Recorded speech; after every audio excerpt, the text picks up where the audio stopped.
What's happening, Gumbo Nation? Hey, so excited to have in studio with me for this week's Mortgage Gumbo's Realtor Spotlight. I've got Beth Marcello is joining. Hey, if you want to check out her website, sellhouses.la. Absolute rock star. Excited to have her in here. And really what we're going to spotlight is these times we're going through. She's rocking and rolling. She's doing some great things, so I thought, how great would it be to come in, let's pick her brain and share sort of the successes she's having. So, Beth, thank you so much for coming in studio Thanks for today, having me. taking some time out there. So, let's just kind of start. You work with a lot of buyers. So, what are some of the red flags that you look for and tips maybe, because it's different for a buyer. They're looking online. Yes. Everything looks perfect online, right? But when you're representing the buyer, as the buyer's agent, what are some of the red flags that you're personally looking out for your client? Yeah, well, we do the walkthrough, the tour of the house. And first and foremost, there's the backup plan of the inspector. We're always going to have him come into the house and, once we're under contract, and he lays out the issues. But there are things that you can see, and that's always fun when you're there. Maybe there's a water stain. Kind of the biggest one might be foundation. You feel that. Or sometimes it's like you get the golf ball and it's rolling. It's like, it's not actually level. If it's a raised home or an older home, then it's time for a structural engineer if you're kind of feeling like there's something off. And I like to go at that in the beginning because I have a structural engineer who comes out to do a general inspection, and then the tail end of that is all foundation. And so there's some cost savings there because he's just coming out the chute with that. Now, is this you've already made the offer, the client goes, hey, we want the house, right? You've made the offer, and then this is what you're doing in that very important inspection period. I know when we've talked, the biggest thing that we talk about is when you're representing your clients is you got to have your outs, right? The return of my money is more important than return on my money, right? So, hey, if things don't work out, you're getting them out. So you're doing all that stuff in the inspection period. We are, and I do get asked what kind of money is going to be required through this entire transaction. Sure. And so, well, you're going to put your deposit down, and we have that inspection period. So if we find something that you're not comfortable with, we're able to get out of the contract and you're going to get your deposit back. You're paying for the inspection, but it's money well spent because you're finding out like, oh, I don't want this house, or I'm okay with it, and we'll negotiate with the seller and try to get a decent amount of time, because if they elect to say, let's just do the inspection first with the general inspector, he comes back and says, we really need a roofer. You should really. So now we've got, okay, in a few more days, let's get him out. It does get tight in time, but we have the option to extend that inspection period if need be. Everybody's trying to make it work. So if we need a day or two, it's usually the seller is agreeable to that. That's awesome. So are you finding in the market we're in now, where in 2021, it was just, hey, you put a sign in, you're like, hey, first and best offers, you got 1 hour to come. Are you finding now with the inspect to give a little bit longer, or is that more important than, those contingencies, so to speak? And I'm trying to educate my buyers who are coming to me almost scared, like, okay, is it like it was a year ago when maybe they gave up? Yeah. And I'm saying, oh no, this is totally different. we're going in with confidence, and we might even ask for some seller concessions right there. Right. And they're going to work with us if they want to sell their home. So there's a lot more freedom now, and the buyers are feeling that. And it's nice to see. I've been incredibly busy. I mean, January, it's just blown up with the buyers. Yeah. Once you educate them on, okay, interest rate is what it is, but I can handle that. Or Dwayne can handle that. We can work with that. Yeah. It puts them at ease, and it's just a matter of what are your questions? Let me answer them, or have Dwayne answer them, and then they're ready to go. They like looking at houses, so they're ready to go. Absolutely. So when you are taking on, let's keep staying in that buyer world. When you're interviewing that buyer, right? Kind of what are the questions? What are the things that you as a successful realtor are doing? What are you because it isn't, they're interviewing you, but you're also interviewing them as well. Oh, that's true. What Yeah. are some of those things when you're taking on a new buyer that you're speaking with them about? So, what's your motivation? Okay. For why are you coming here? Why now? Why now? And also, what are you looking for? Of course, are you pre-approved with a local lender? Right. And usually they're not. So it's a great opportunity. I can go ahead and send them your way. Really, there are questions that you have to ask everyone because I have to know how to build your auto email. I need to know your time frame. And then if they allow, and they're usually pretty chatty, I have to really get to know them. Sure. And you learn what, we know where you're coming, but why you're really coming, and what you need for your children, or if grandma's living with you and you need a space. Future. Is it a babysitter you need close by, right? Right. There's so much, and so it gets personal, Sure. but it has to, and I really do enjoy that part of it. And they lean on you so much. I mean, from the time I have a new buyer to closing, which could be a month, it could be 6 months, Sure. we're just like, it's back and forth all the time. Check this out, and what about this? And then they kind of disappear after closing because they're so busy moving in.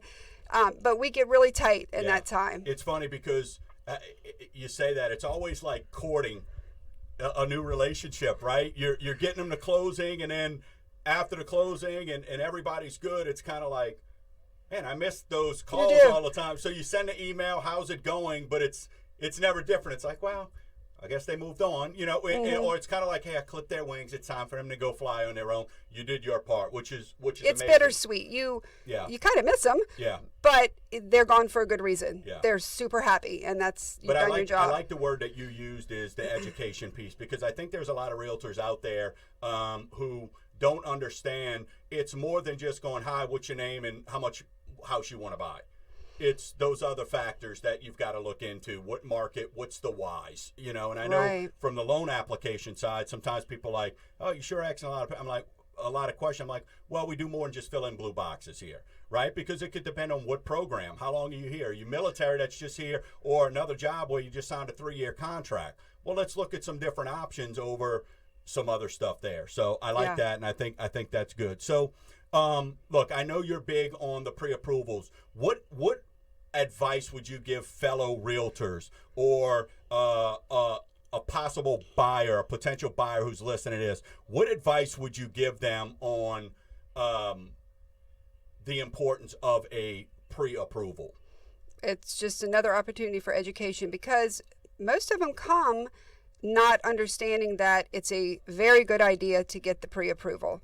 They just don't know. And so I tell them that we got to set a budget.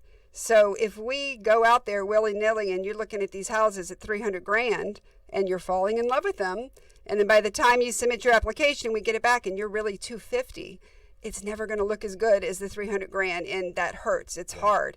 Or maybe you get where your budget's a little more, and that's great, but why would we go in there not knowing what's going on? So you need the pre-approval first. And we had a multiple offer situation before, so we had to have it. And now it's slowed down, but there still aren't a whole lot of houses. So this guy's going to look, and this guy, we just have to be ready. Yeah. It always works out better. Well, and I think that's all because maybe you call me on a Thursday and we get that pre-approval on a Friday versus you calling me on Thursday and I go, all right, here's a piece of paper that's not worth nothing. But now they've been through the underwriting. They've been in front of the investor who says, for the next 120 days, Beth, here's down to the penny what they can do. And what I love about you, one of the things you do, and I would strongly recommend for those also is, you take insurance into consideration. Right? Insurance in the state of Louisiana is something that everybody's dealing with, and it's a reality. So that $300,000 house, what are we looking at from the insurance? And that's where that pre-approval comes in as well, because we know, hey, 300, we can go to 325, but if the insurances are this is the number we need to be in, right? Yeah, we would typically bind that a couple weeks before closing, and now all that is done for me during the inspection period. Okay, if I represent the seller, I'm going to ask them to have their buyer check out the insurances during the inspection period so there are no surprises. And if I represent the buyer, we're also doing that during the inspection period, because all of a sudden you saw deals dying week before when they're thinking, well, this is when I usually reach out and get my quote and buy my insurance, and now they can't afford the house. And that's just broken hearts. So get it done. It might still mean you walk away from that house. Sure. But better to know up front. Better to know up front, than when you've already got the moving truck and everything else. So as an experienced realtor who has helped so many clients, when you are trying to discuss and get to know them, right? Really that feeling out, that courting period, as you're doing that, how are you determining when you're looking at, hey, the importance of a lender? What are you looking for there with them, right? So, because I guess in a nutshell, really, what's the most important thing you're looking for in a lender? Well, kind of the mirror of what I know I'm going to give that client. And so I need to be able to get in touch with you. We have time-sensitive material, and I don't want to call you at 2 a.m, and I won't, but I might text you at 8:30 at night and say, I need to know what's going on with X. And I mean, that just is crucial. And I've been in too many deals where that is not available. So that leads to, we're going to have to do an extension. And now we're not closing when we thought we were going to close, and other people have houses waiting. And I have to know that I can get in touch with you.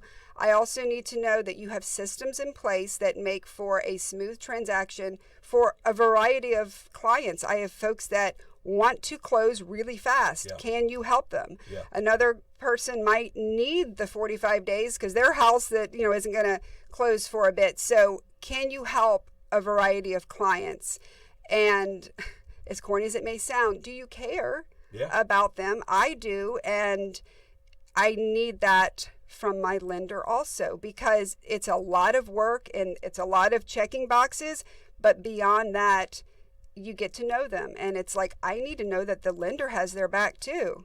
Well, it goes in hand with what you just said. I mean, you've developed a relationship and it's a trust, and you need to know that that person's and has the same outlook and the same goals that you have for that buyer also. So in sort of to kind of wrap up here, when you are blowing and going and rocking and rolling, and we talked about how, hey, you do all this and you get them to the table. What are some of those ways that you, or how important is it for you staying in contact with your buyers, with your list, sellers as well, when you've sold their home? Kind of talk about that, and just how you're able to help your folks after the table, right? Because the old, we're a lender for life, you're a realtor for life, it's cliche-ish and corny, but at the same time, it's important. Yeah. Well, I kind of used up, I don't have another reason to text them. I always remind about the homestead exemption. Yeah. And then it gets where, at this point, she's just trying to the email for nothing. So I set up a 2-year automation. Nice. And I will do a lot of it myself because I try to use local businesses, incorporate that into my gift giving. So they're going to, for 2 years, get cards from me. But then they're going to get gifts. You've got the 2-month, you made it through, you're unpacked, 6 months, a year gift, which is going to be a lot nicer than the other ones, and then a few more, and then the 2-year gift. But I find myself out, I've sold someone a house 4 years ago, and I'll see something, I'm like, oh my gosh, that's Sally. I have got to get this for her. Sure. And you just pop it by, and they love it. And it becomes everything. You do. Right? You do. Whether that's a good thing or sometimes a bad too much thing. Sometimes, but yes, you do. You know it all. And the kids especially. They're coming to look at houses. You get to know them, and you're seeing them on Facebook through the years growing up, and it's like, oh my gosh, they're graduating, no way. So it's not like I'm just buying the cupcake to drop off because it's 6 months and it's time to do that. I like doing it. Yeah. I really do, and I want them to know that I'm still thinking about it. It's a wellness check, so to speak, right? Right. Stay in touch. And they never turn it down. They're like, great, another gift. This is terrific. I'll take the cupcake, right? So, all right, Pat. So tell everybody, listen, we've got sell houses, 985-377-3911. Hey, she's amazing to work with. I can vouch. Her buyers love her. Trust me. They are absolute. Many of them are, hey, Beth said to do this. And I'm like, hey, absolutely. We got it. She's looking out. And it's funny because no matter who, everybody always is kind of asking questions. And not that it's a test, but hey, I was told this. Should I? And you know what? You knock it out the park all the time. So congratulations there. So, hey, if you want to reach out to Beth, I appreciate you taking some time this week on the Spotlight. Again, sellhouses.la, sellhouses.la, or 985-377-3911. Thank you so much, and we'll see you again soon. Bye. Bye. Thanks. Bye-bye.